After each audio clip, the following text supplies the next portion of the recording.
Ahsoka's eyes narrowed in suspicion. Kaz is a Jedi. You gotta ride with a jetpack. Kaz doesn't know how to jump yet. Anakin argued right back. He looked over at Kaz curiously. Right? Obi-Wan hasn't had a chance to teach you that yet, has he? Not the big force leaps he does, no. Kaz answered with an easy shrug. But the little flips and stuff I can do. Oh, wow. Ahsoka said, looking at Kaz in a new light, like she just had a revelation. I didn't even realize it, but you didn't grow up in the temple. I bet there's all sorts of stuff that the rest of us take for granted that you don't know. Kaz smiled ruefully, cheeks scrunching up under his goggles. Yeah, I've been doing Jedi Initiate flash modules. Master Obi-Wan was able to get some of the classes at the temple converted into those so I could study them quick like I did on Kamino. It's been helping, but he says I'm still a little behind.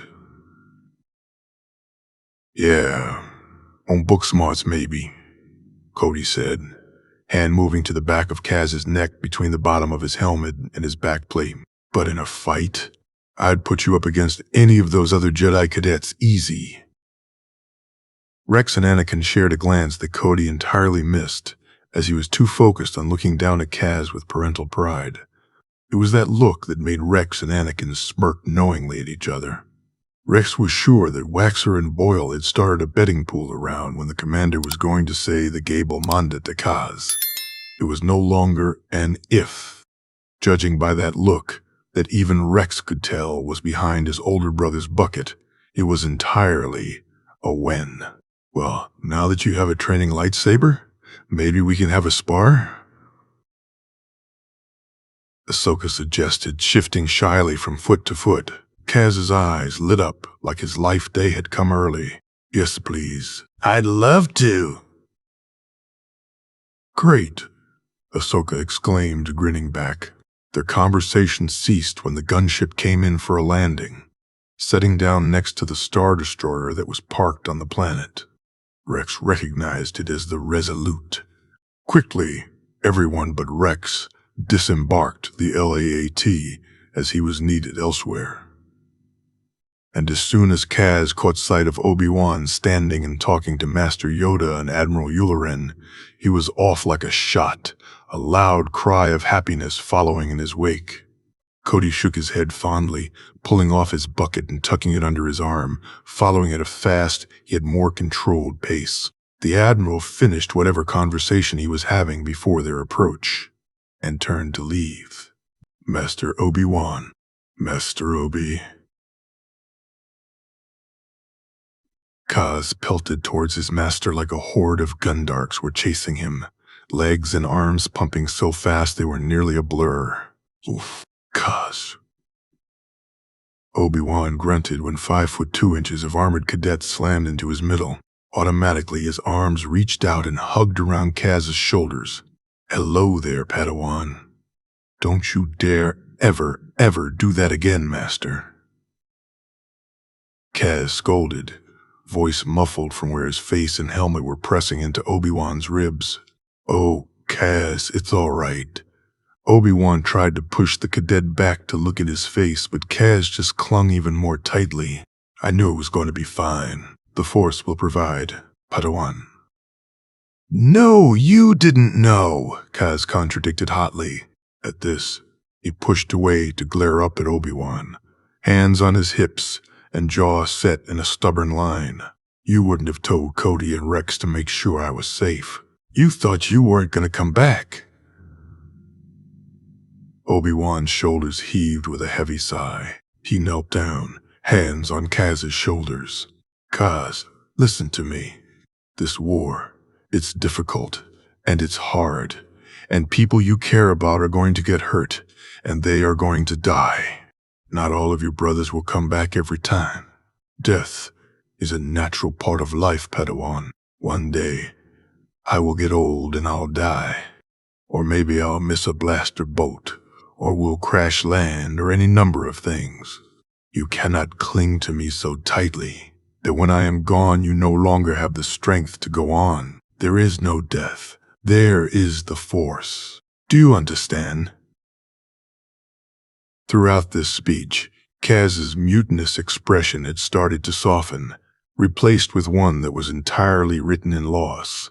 Swallowing thickly, he nodded, sniffling a little.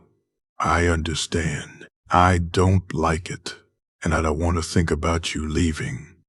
And I'm not going to give up on you ever, even until the last possible moment. But, he paused, looking up from the ground and locking eyes with his master, reaching down their bond and pressing his promise into it. If you march away, if Cody marches away, I'll be okay. I promise. There is no death. There is the Force. A lesson many struggle with. Yes, let go of those you love. You must. Mourn them, do not. Miss them, do not. Kaz put his arms to his side and bowed, just like Obi-Wan had taught him. Thank you, Master Yoda. He straightened and looked the small master in the eyes. The council told me already that fear leads to anger. Anger leads to hate. Hate leads to suffering. He closed his eyes and steadied himself briefly. I felt that. Out there when Master Obi-Wan told us to go, it almost beat me. But when, it did not. Yoda pointed his Geimer stick at Kaz for emphasis. I had help. Kaz answered with a self-depreciating shrug. Still a Padawan you are, so of course help you would need, Master Yoda said, as if that were the most obvious thing in the world. Betraying Jedi Knight you are not. No, not yet. You're working on it though, kid. He nodded to Yoda and Obi-Wan. General Yoda, General Kenobi, good to see you in one piece, sir. Ah, yes. I apologize for frightening the both of you, Obi-Wan said, hands on his elbows. It's good to see you well, Cody. And you, Kaz.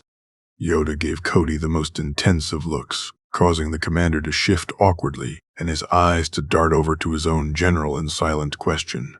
Yoda caught their byplay and just chuckled, hands twisting on the head of his walking stick. Very interesting. Very interesting. Yes. Cody floundered, looking even more confused than he usually did in front of Master Yoda. He couldn't decide if he wanted to ask, or if he just wanted the plausible deniability of saying nothing at all. Special, your commander is, Obi-Wan, Yoda said, giving Obi-Wan the strongest side-eye this side of the inner rim. Obi-Wan sighed in resignation. Well, that Dooku was out of the bag. He thought idly. He nodded. Yes, Master Yoda. He is. Before they could continue, Anakin chose this moment to wander over and interrupt. Master Yoda, Master Obi-Wan, glad to see you both made it back in one piece. Obi-Wan greeted. Of course. Don't I always? Yoda turned his not inconsiderable focus onto Anakin. Trouble you have with your new Padawan, I hear.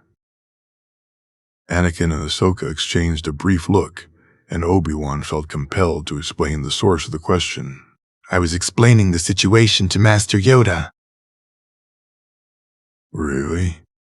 Anakin asked, eyebrows raised in mild disbelief. It had been his understanding that Obi-Wan had wanted him to have a Padawan. This seemed an odd turn of events in light of that. If not ready for a Padawan, you are, then perhaps, Obi-Wan, we can. No, wait a minute, Anakin interjected. He stepped forward a little and gestured towards Ahsoka. I admit, Ahsoka is a little rough around the edges, but with a great deal of training and patience. That got Ahsoka a significant look from Anakin. He turned back to Master Yoda. She might amount to something. And Kaz's clear delight that she was going to be allowed to stay bolstered that thought. He and Obi-Wan shared a quick flash of a grin before it was stifled, their bond glowing and humming between them. Then go with you, she will, to the Teth system. Yoda announced as if that had been the plan all along, which, given that he had just been speaking with Obi-Wan, was likely entirely the case. "Teth," Anakin said, dropping his arms from where they were crossed and gesturing. "That's wild space. The droid army isn't even in that sector." "Kidnapped. Jabba the Hutt's son has been," Yoda said, turning to face away from them. Cody felt like the temperature in the air dropped a few degrees when General Skywalker heard this news. He didn't know too much about why, but he knew that General Skywalker did not like Tatooine, and he did not like the Hutts. And, Cody knew, did not like was not strong enough verbiage. Loathed, perhaps, was more accurate. "You want me to rescue Jabba the Hutt's son?" Anakin asked incredulously, eyes narrowed in a glare at the back of the old master's head. "Anakin," Obi-Wan interrupted, knowing he needed to stop Anakin's ire in its tracks. "We'll need the Hutt's allegiance to give us an advantage over Dooku. Negotiate the treaty with Jabba, Obi-Wan, and his Padawan will," Yoda informed them, his back still dim and hands on his Geimer stick again. He turned back to Anakin and Ahsoka. "Find the renegades that hold Jabba's son. Your mission will be, Skywalker." "I get a mission?" Kaz looked excitedly from Obi-Wan to Cody. "A real Jedi mission." He turned to Master Yoda. "Really? Are you serious, Master Yoda?" This seemed to amuse the little green master, and his ears twitched up, eyes twinkling the way they did when he interacted with the younglings in the creche. "Serious, I always am, Padawan Kaz." "Yes." Kaz pumped his fist, grinning up at Obi-Wan. "This is going to be awesome, Master Obi-Wan." "I'm sure," Obi-Wan chuckled lightly and shook his head. "Come on, Master. It doesn't sound that hard." Ahsoka said to a still vaguely unhappy Anakin. She smiled encouragingly at him. "Besides, I bet we got the more exciting mission anyway." Kaz's eyes narrowed at her, and he cocked his head in interest. "I don't know. I think seeing Jabba's palace is probably going to be pretty exciting." "Well, yeah, but we get to fight bounty hunters." Ahsoka grinned at him, her tone a little teasing.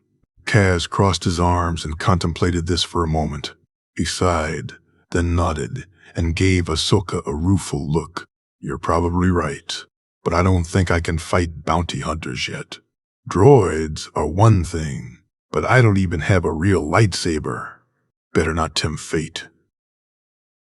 "Good plan," Cody endorsed, looking relieved he wasn't going to have to fight that particular battle. "I like the way you think, kid." "Oh yeah, I guess I didn't think of that." Ahsoka gave him an apologetic look. "You'll just have to tell me all about it when you get back," Kaz said brightly, "and I'll tell you about Jabba's palace." "Deal." Ahsoka nodded and turned back to Anakin. "Master, I'll find Rex and get the troops organized." Before Anakin could say anything, she darted off in the direction of Rex's gunship. Cody and Obi-Wan shared another knowing look, and then Obi-Wan spoke. "Don't worry, Anakin. You will be an excellent teacher. You will be an excellent teacher. You know everything you need to pass on to her. She'll turn out fine." "You know," Anakin said, giving Obi-Wan a very dirty look, "something makes me think this was your idea from the start." He pointed lazily over at Kaz. "He's pretty good evidence for my theory." "Whatever gave you that idea?" Obi-Wan called to Anakin's retreating back as the other Jedi wandered after his new Padawan. Anakin just waved a hand over his shoulder at them but didn't dignify that with a response. Cody chuckled and gave Obi-Wan a knowing look. "It was your idea, wasn't it, sir?" Obi-Wan grinned at Cody conspiratorially. "Not at first. No, I genuinely wanted a Padawan, but as soon as I found Kaz, yes, absolutely." He sighed, sobering. Let's just hope that Anakin is ready for this responsibility. I think so, but only time will tell. Ready he is to teach an apprentice, Yoda said. His ears drooped a little, and he blinked slowly, letting go of his pupil. A greater challenge it will be. Master this. Skywalker must. That's like me. What I have to do? Kaz asked, shifting a little and resting his thumbs in his utility belt. Yes, Padawan. Exactly like that. Obi-Wan answered. He turned back to Master Yoda. Well, if we've got to make a deal with Jabba the Hutt, we best be on our way. May the Force be with you, Obi-Wan. Master Yoda said, inclining his head in a bow. And also with you, Master Yoda. Obi-Wan bowed back. He straightened, then started to walk towards the ship. Come along, Padawan. We've a deal to negotiate. Yes, Master Obi-Wan. Kaz scampered after him, Cody following close behind. Probably best to take one of the shuttles, sir, Cody said as they made their way over towards the Resolute. I don't think your ether sprite will work for the both of you. No, it would not. Obi-Wan replied, right hand moving through the air. Good idea, Cody. I'll leave you here in charge of the battalion. Have the men pack up and move out and get to the negotiator in orbit. I have a feeling you'll probably be needed before long. But until then, light duty and rest.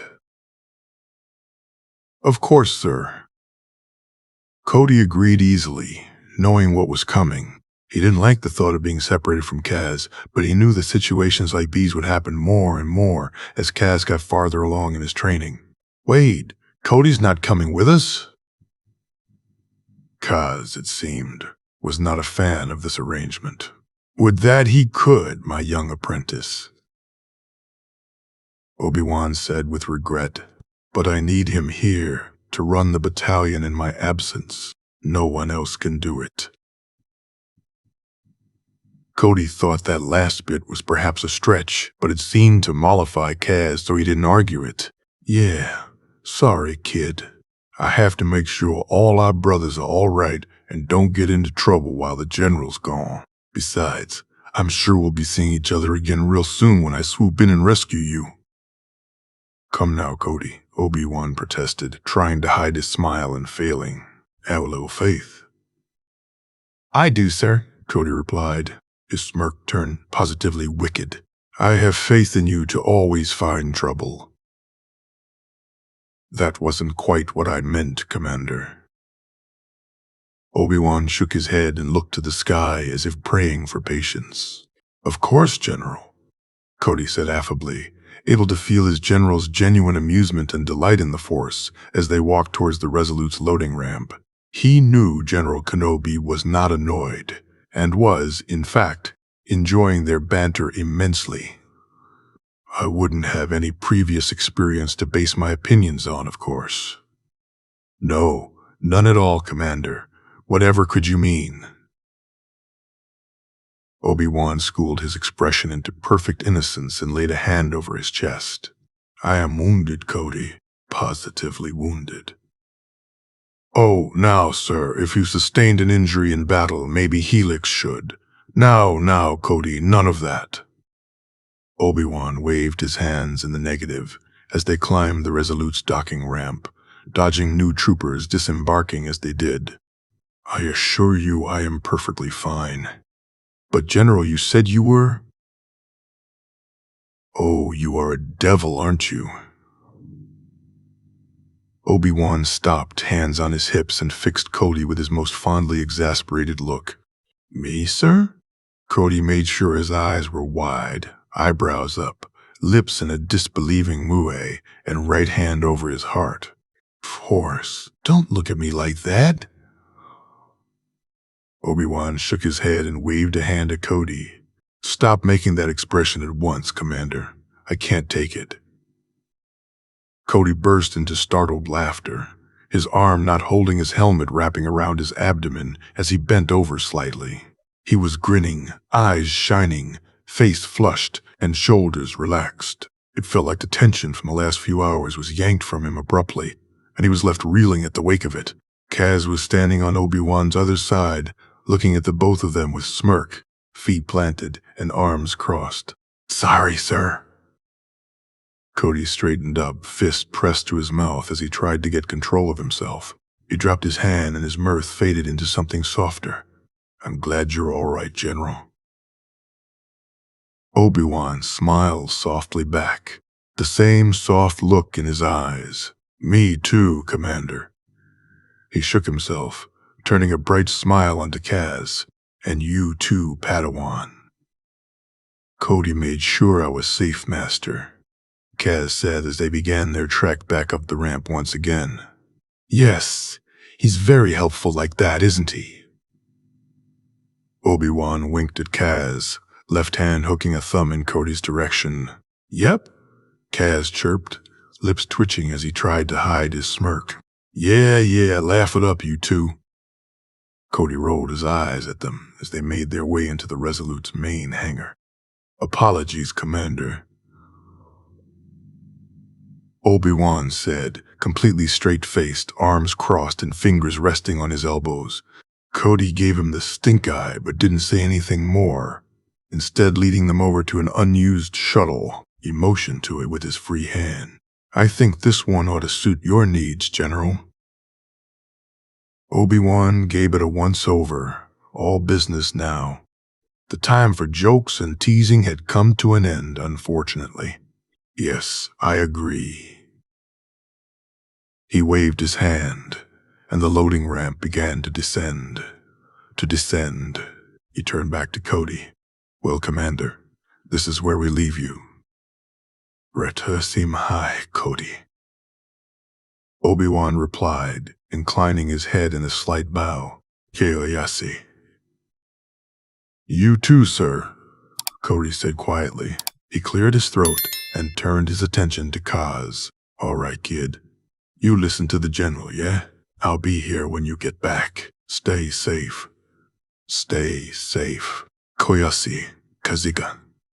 Cody hugged him back for a moment, then gently pulled away, hand on Kaz's shoulder. Pauldron. He looked the kid in the eye and grinned. Then he put his hand on top of Kaz's helmet and gave it a wiggle like he was ruffling the cadet's hair. Kaz laughed and swatted at his hand when he caused his helmet to smush into his goggles. Cody turned, hand between the cadet's shoulder blades, and shoved him towards the shuttle ramp. "Off with you, you little troublemaker." "Sir, yes, sir." Kaz gave him a jaunty salute, then scampered up the ramp, not waiting for Obi-Wan. Obi-Wan took a few steps after his Padawan, then turned back to Cody. "I will watch over him, Cody, you have my word." "I know you will, General. I'll see you both when you rendezvous back with the fleet." Cody's gaze didn't waver. His posture was strong, confident, bucket under his arm, armor covered in dust and dirt and scuffs, DC-15A clipped to his utility belt, and hair a matted mess from being in a helmet all day. He looked every inch the competent, battle-strong commander in that moment. Obi-Wan had the thought that he liked this version of Cody the best, but shoved it away, as he did not have time to dwell on either it or the implications at the moment. "We won't be long.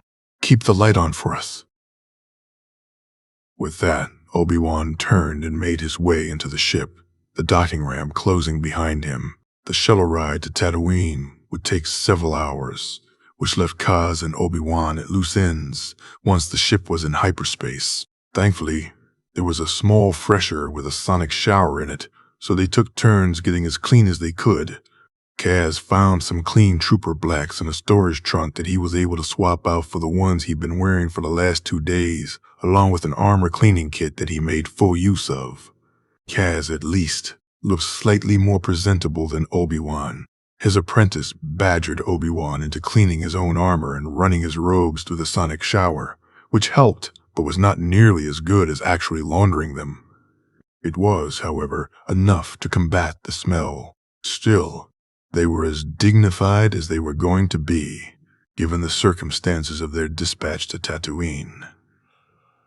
Obi-Wan preferred to be more prepared when walking into a negotiation, But he did not have much choice this time around.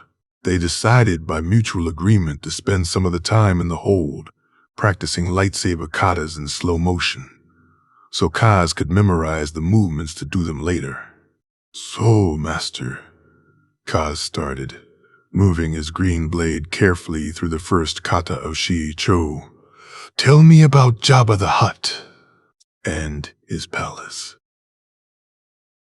"Well, I'm not sure how much they tell you about galactic politics on Kamino," Obi-Wan started, mirroring the slow, easy movements of his apprentice. "But the Hutts are an intergalactic crime family that dabbles in basically any illegal activity you could possibly name.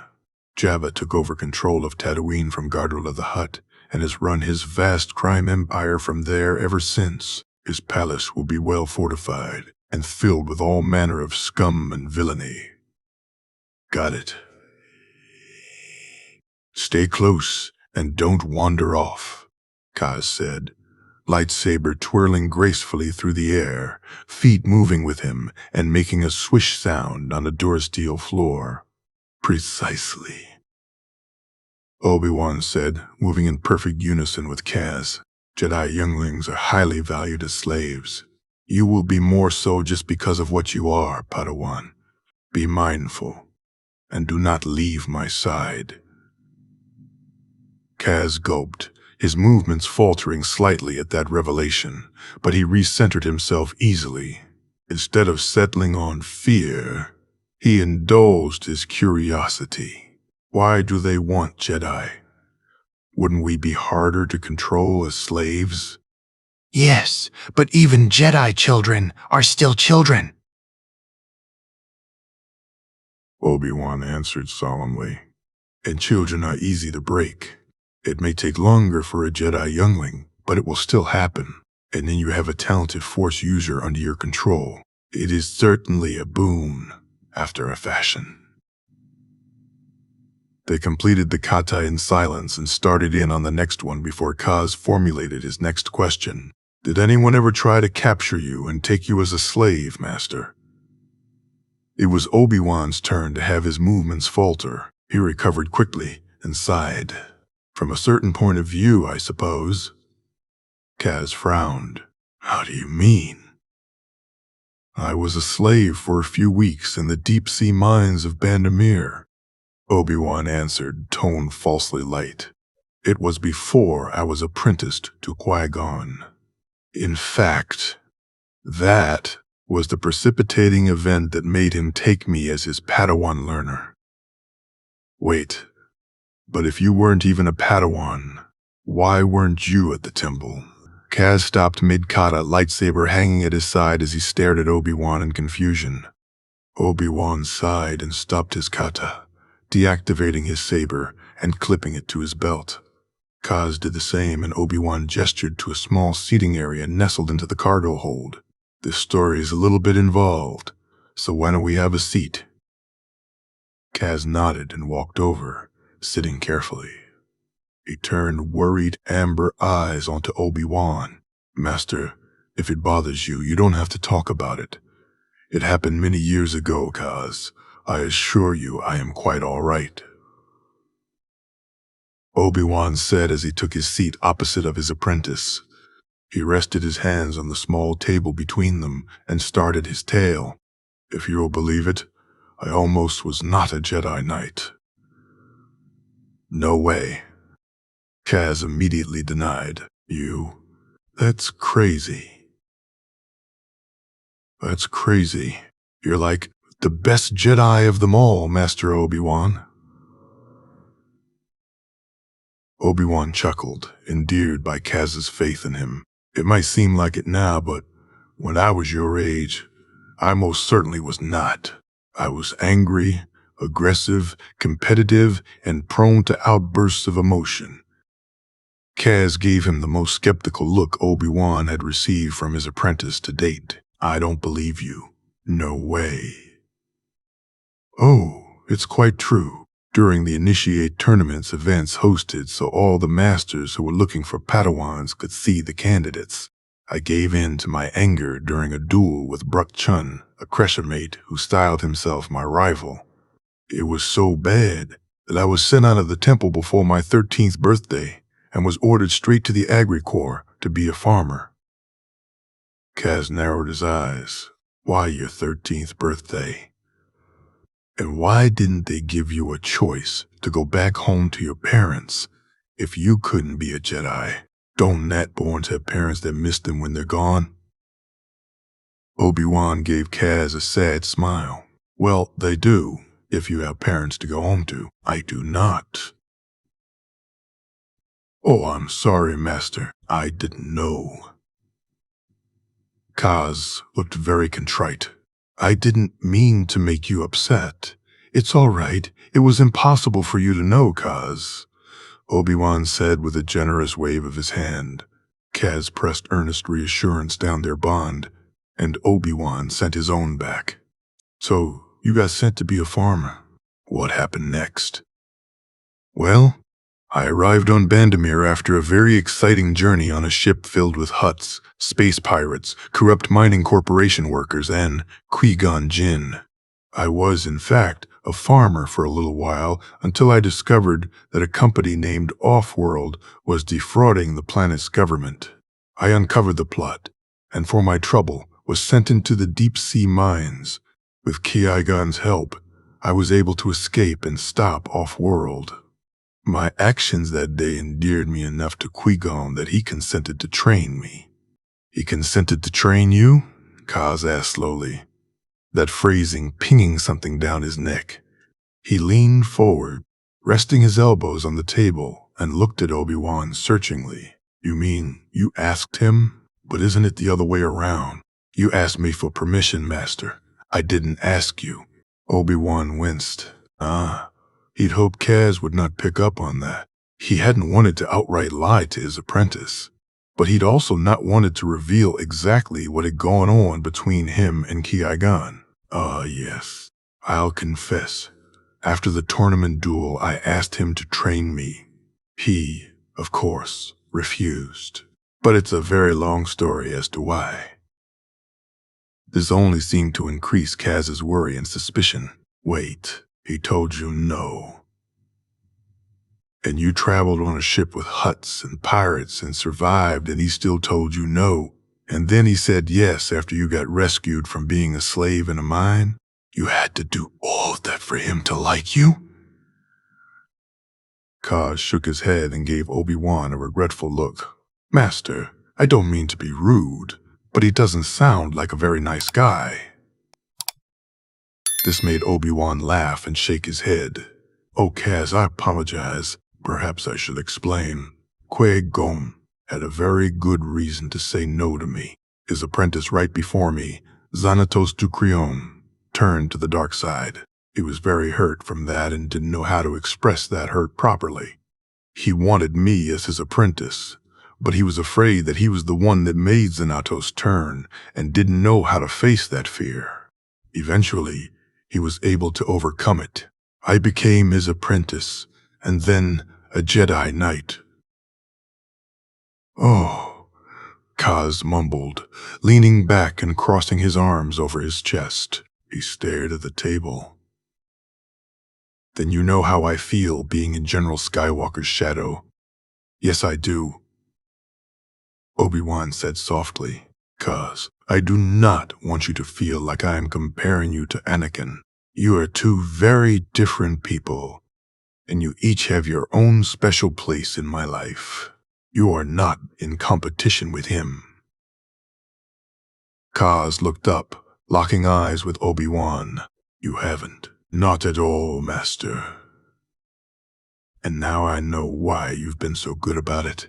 But I see how he interacts with you, how he doesn't respect you and fights you sometimes. I can feel your hurt when he does it. I don't like it. And I don't want to do that. I don't want to be like him. Obi-Wan reared back as if struck, shocked at the words that had come from Kaz's mouth. Kaz, being so strong in the living force, easily sensed the emotions and feelings of those around him, much more so than either himself or even Anakin, who was a balance between both unifying and living force. Kaz would of course be able to feel every minute shift and change in the moods of the people around him, particularly those close to him. Obi-Wan stifled a wince and resolved to do a better job of controlling his reactions around Anakin. Kaz, I very much appreciate the sentiment, young one, but you do not need to take that burden onto yourself. Obi-Wan said gently, reaching down their bond and giving it a reassuring tug.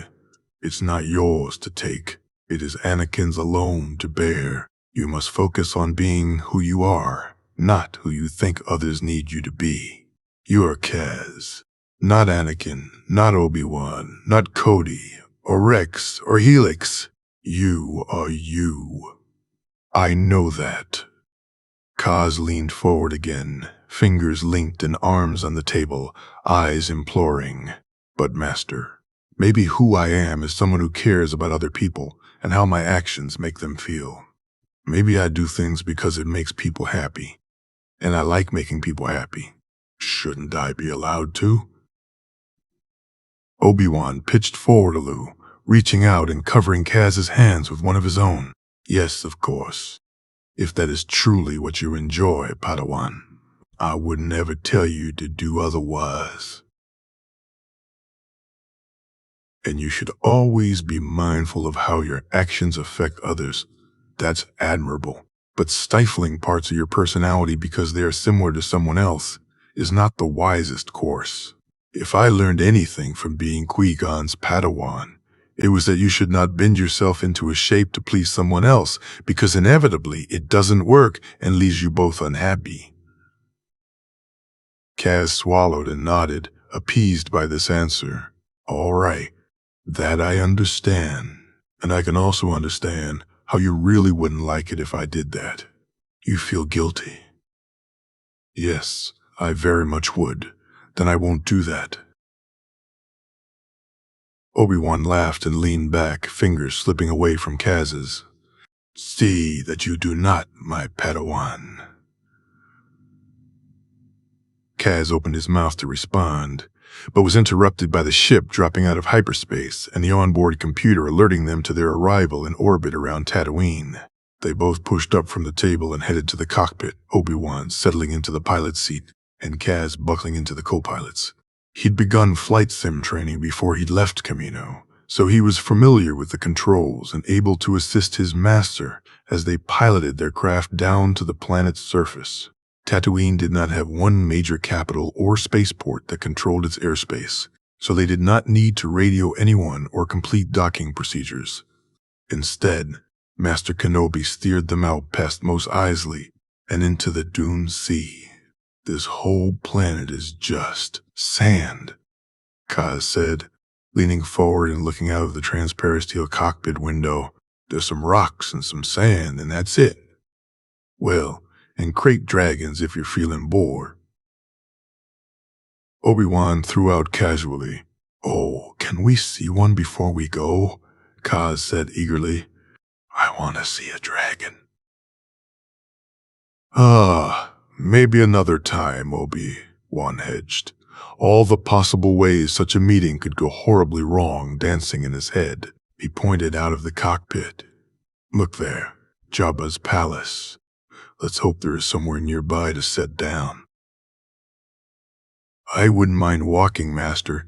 We've been stuck in this little shuttle for hours, Kaz said, straining against the harness to get a good look at the ground beneath them. And here I thought you were complaining about the sand, Obi-Wan teased.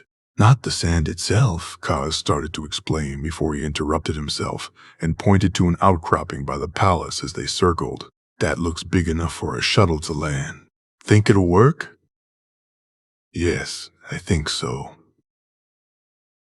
Obi-Wan easily set the shuttle down and began the docking process, hands flipping switches and turning dials with the ease of muscle memory.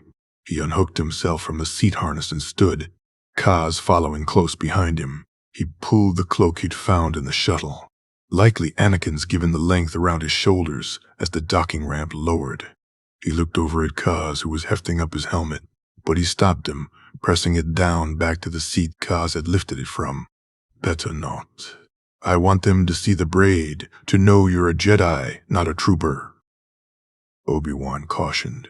Kaz nodded and left his helmet behind, following on Obi-Wan's right, his arm brushing Obi-Wan's every few steps. They were met at the door by a protocol droid with a painted face and some of Jabba's palace guards. The large, arch-shaped door to the palace had opened by the time they'd exited the shuttle, and their welcome party was waiting tensely for them. Obi-Wan put his hands in his cloak, letting it fall easily over his arms, and walked up to greet them. The protocol droid spoke first. "We should not keep the wise and powerful Jabba waiting." Obi-Wan inclined his head and said, "I wouldn't dream of it." The droid and the guards didn't wait for further response or issue any other commands. They just turned and walked into the palace, clearly expecting Obi-Wan and his apprentice to follow. The shuttle closed behind them as they walked. Obi-Wan and Kaz shared a look and a shrug before following after them. Obi-Wan leaned down as they walked and whispered instructions to Kaz. "Let me do the talking. Be quiet and respectful. Answer as clearly and concisely as you can if they ask you a direct question, Padawan." "Yes, Master," Kaz whispered back, eyes wide and taking in everything at once.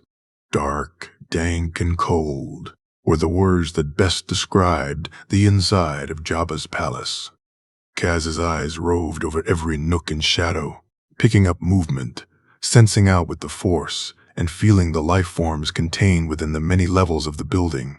He pulled back almost immediately, ducking inside his mental escape pod and partially closing the door against the potent feeling of suffering permeating every square inch of the place.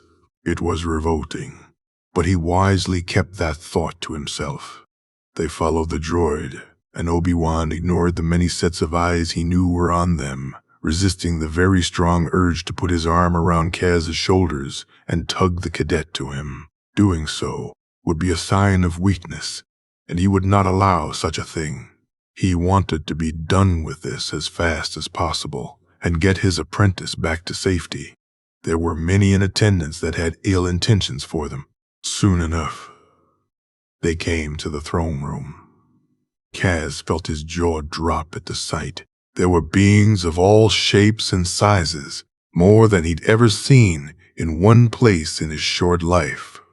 In the middle of the floor, in a sort of stage area, there were Twi'leks dancing, their bodies moving to the oddly haunting music coming from a group of musicians off in a corner.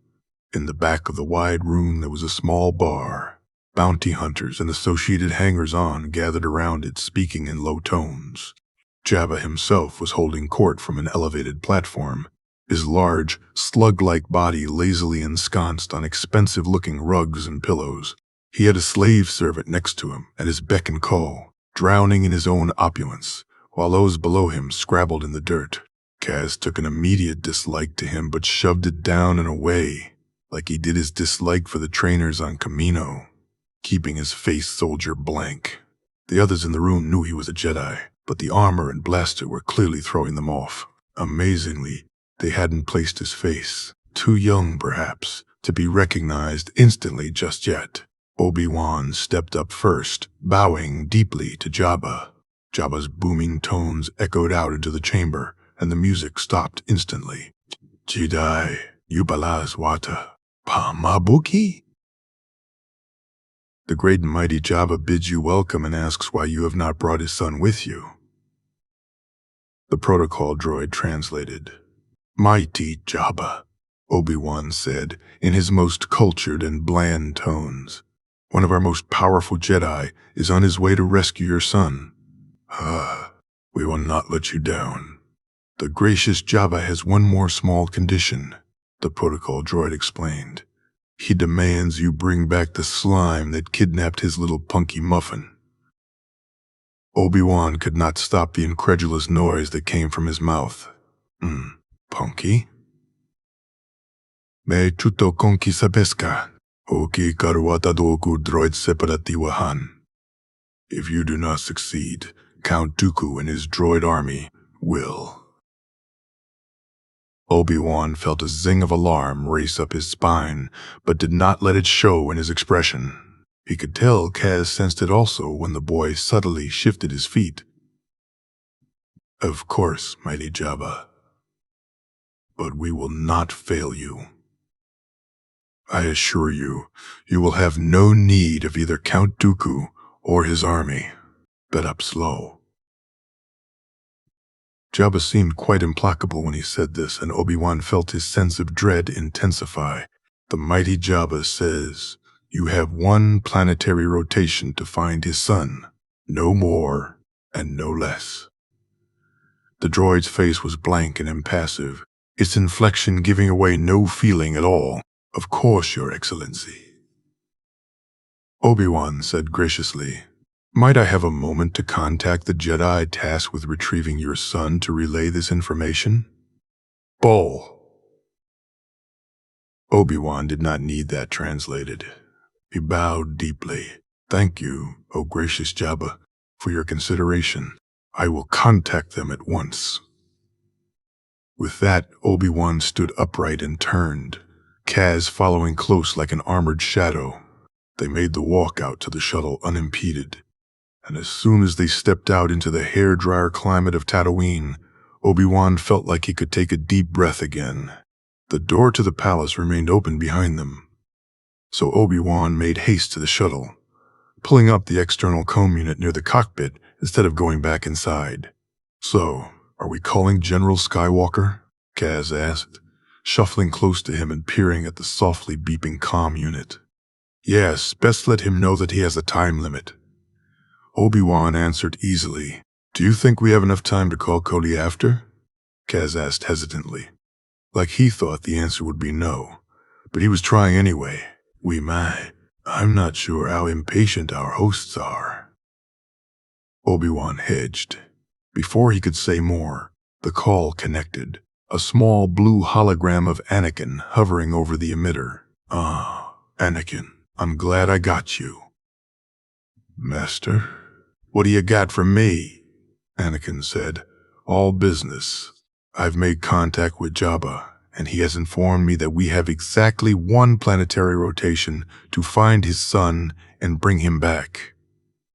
Obi-Wan began, tucking his hands into his sleeves. Well, that complicates things. Yes, it does. Obi-Wan sighed. But take care, Anakin. I wasn't able to discover who or what was responsible for the kidnapping attempt. I have no idea what you're walking into. Be careful. Of course, Master. When am I not?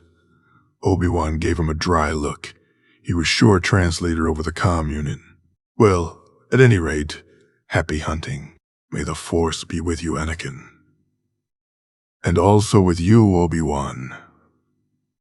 With that, Anakin cut the connection and the call ended. Obi-Wan looked down at Kaz. Quick call to Cody. Kaz nodded eagerly. Quick call to Cody. Obi-Wan pressed a series of buttons, and then the comm unit was beeping cheerily again, waiting for the connection to be established. Kaz was nearly dancing impatiently in place. The only thing keeping him still was his training. Obi-Wan smirked a little at him, but didn't comment. He could admit to being a little eager to speak to Cody himself anyway. The call connected, and Cody's armor-clad form appeared in hologram blue. General Kenobi, Cody greeted, his face looking a little worried. Is everything all right, sir? Yes, Commander, everything is fine. Obi-Wan easily waved away his concern. He patted Kaz's shoulder. Kaz wished to speak with you. Sukui Cody, Kaz said, waving at the commander's miniature image. Cody chuckled and shook his head. Sukui, kid. Enjoying Tatooine? Well, it's hot and dusty, but I've seen so many different life forms. It's pretty neat. Yeah, so I've heard. You'll see a lot more different kinds of people if you keep hanging around with General Kenobi. Don't you worry. How the negotiations? Almost complete. Obi-Wan took over at this point. I just need to secure the use of the hyperspace lanes. in exchange for Anakin rescuing Jabba's son. Shouldn't take long, then we'll be back to rendezvous with the fleet. Well, I'll let you get back to that then, General. See you soon, kid. Koyasu, Kazika, General. Koyasu, Cody. Obi-Wan and Kaz chorused. They all shared a grin, and then Cody cut the connection, heading back to his duties. Obi-Wan stepped away from the comm unit, deactivating it and sliding it back into the slotted state when not in use. Well, Padawan, I suppose we ought to get back to it. Yes, Master, Kaz said with a nod. As one, they turned and walked back into the palace. Jabba and his retinue went rather quickly, as the Chancellor had already managed to lay the groundwork and set conditions for Jedi assistance with the kidnapping. Obi-Wan merely reiterated those conditions and weaseled a verbal agreement out of Jabba for good measure. He knew, of course, if something were to go wrong or a better offer in Jabba's favor to appear, that they would be left out. But for now, it was enough. He counted it a win when Kaz's presence was not questioned, though a small group of Mandalorian baroi hanging around the bar had given them both looks so burning, Obi-Wan could feel them through their distinctive by-seas. Obi-Wan had given them a subtle once-over back, checking every inch of their armor for the Kirzad symbol, and when he didn't find it, he allowed himself to relax marginally. They passed through the dark, dungeon-esque halls of the palace, and then back out into the Tatooine sun. And this time, the door closed behind them, leaving them alone save for the wind and the Jawas loitering in the rocks. Obi-Wan walked steadily to the shuttle, knowing they were still being watched, and started the boarding sequence with deliberately controlled movements. Kaz had turned away from the ramp, scanning the surrounding area with his eyes and the Force, watching Obi-Wan's back with a skill he had developed from their days of fighting on Christophsis. Dropping with a low mechanical whine and a hiss, the ramp was down, and Kaz turned, jogging up it with Obi-Wan following behind him. When the environmental seal sucked closed behind them, Obi-Wan felt like he could finally relax. He shucked Anakin's borrowed cloak, leaving it draped over one of the crates in the hold, and made his way quickly to the cockpit, Kaz on his heels. "Start the departure sequence, Padawan," Obi-Wan said as they both sat down and strapped in, and pinged the negotiator for their current coordinates. "Yes, sir," Kaz said, hitting buttons and switches, then handing that task over to Obi-Wan once the engines started to spin up. He activated the comm unit in the center console, using the automated system to query the Venator for its location, transferring location to the Navi computer. "We should be good to go, Master." "Excellent." Obi-Wan finished the last pre-flight check and then pulled back on the control stick and pushed forward on the throttle, launching them into the orange of Tatooine's sky. Gliding through the air with ease, the shuttle banked left back out over the dune sea, then shot up into the atmosphere, putting them in orbit quickly. Kaz watched the scenery and the scant clouds of Tatooine zip by avidly. If he'd been able to, his face would have been pressed to the transparent steel of the cockpit to get a better look. Obi-Wan was reminded in moments like this that Kaz had been only 3 places in his life: Kamino, Christophsis, and now Tatooine. He had the hope that he would be able to show his apprentice the wider galaxy, and the fervent wish that such an exploration would take place in peacetime. Shaking himself out of his thoughts, Obi-Wan double-checked the course the computer had plotted for them, verifying the route, and then looked over at Kaz. "All right, prepare to engage the hyperdrive." Kaz went over the readouts on his side, performing the manual QA required, then nodded. "Hyperdrive is green, Master. Here we go." Obi-Wan placed his right hand on the hyperdrive lever and pushed it forward, launching them into light speed with the characteristic lurch and streaking of the stars. When the ship settled easily into hyperspace, Obi-Wan unbuckled his harness and stood. "I think some meditation is in order, don't you, Padawan?" Kaz followed him eagerly, hastily slipping his own safety harness and hurrying after his master. Yes, I do. It puts me one step closer to my nap. Obi-Wan laughed as they entered the small cargo hold, settling lightly into the center of the floor. Well, I wouldn't want to keep you from your sleep. No, if you did, Helix would fuss at you, Kaz said with a grin, sitting down across from Obi-Wan. I have the feeling he would do that regardless. Obi-Wan said wryly. He shook out his shoulders, then shifted until he was comfortable. His eyes slipped closed. All right, Padawan. From the beginning. Kaz mirrored him, his own eyes sliding shut. Yes, Master. Gratefully, Obi-Wan sank into the currents of the Force. He had not had time to meditate hardly at all in the last 3 days, and this shuttle trip was a welcome respite from the constant staccato pace of battle. He reflected easily on the last few weeks, realizing that Kaz had been with him for about 3 weeks now, the cadet moving forward leaps and bounds in both his training in the Force and his recovery from his experiences on Kamino. He had gone from being desperate to please them to happy and teasing, settling in with the 212th like he belonged there from the beginning.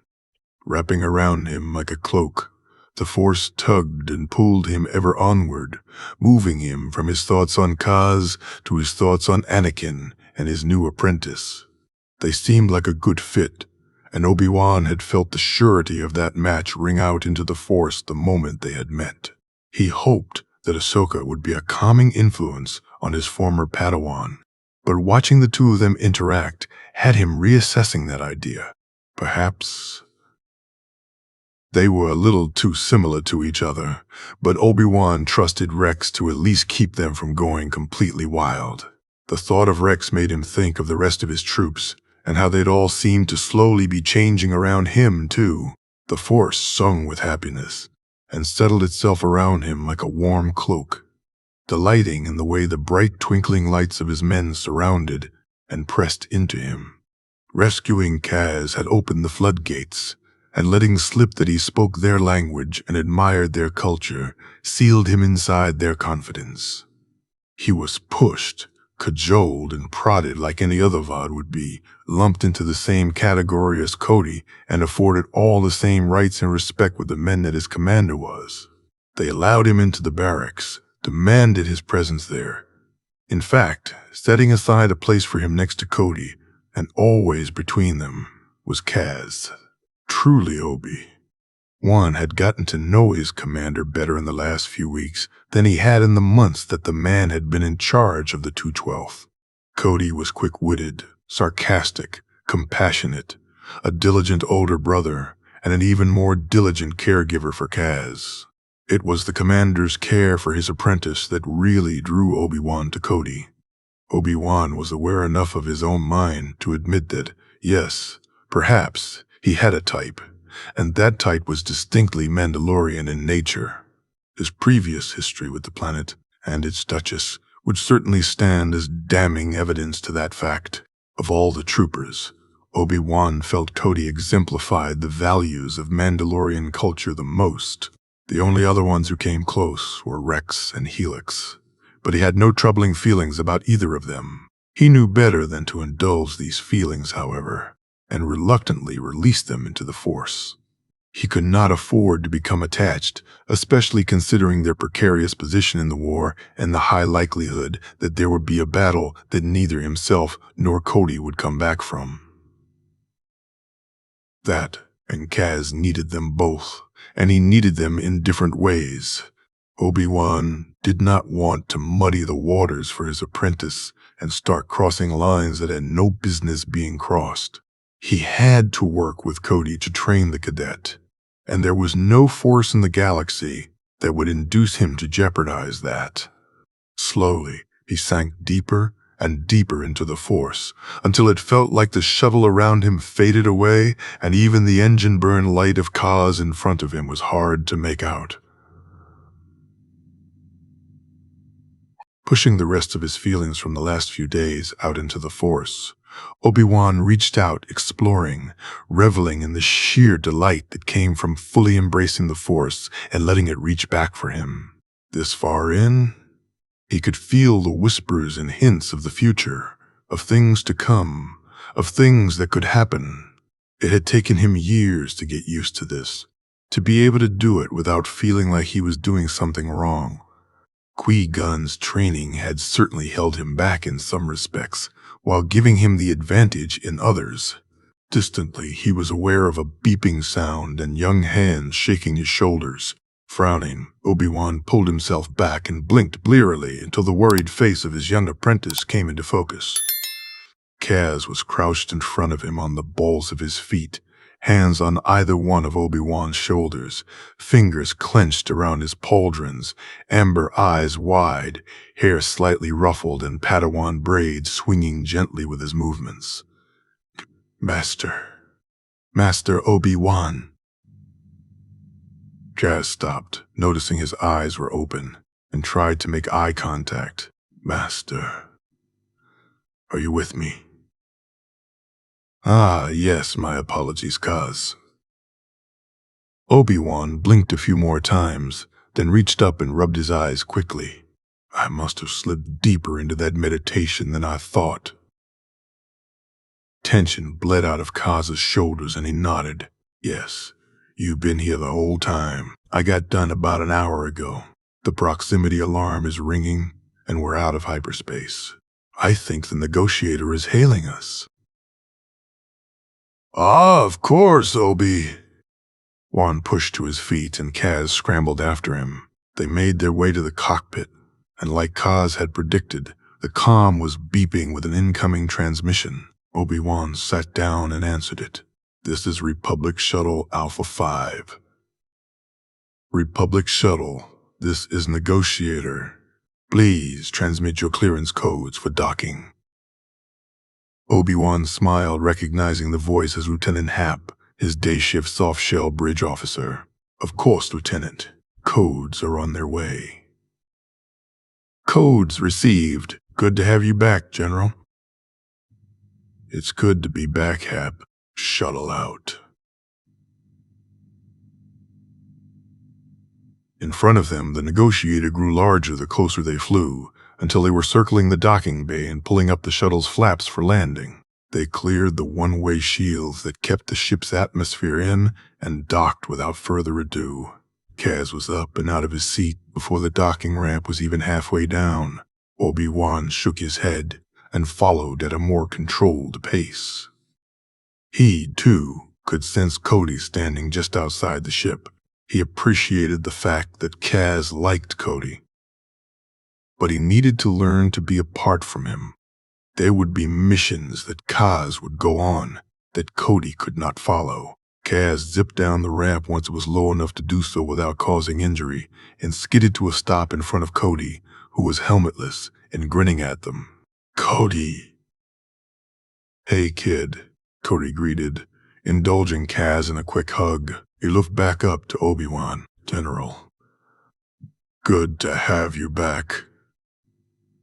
It's good to be back, Obi-Wan said, relief bleeding out into his tone as his eyes took in the familiar docking bay of his ship. I'll confess, I missed the ship terribly when we were on Christophsis. I have a longing for a good cup of tea. I have it on good authority. Everything is just as you left it, General. Cody said, arms slipping comfortably behind his back. Why, thank you, Commander. Obi-Wan gave him an acknowledging nod. I'm afraid I might not have time for it, though. You'd be right, sir.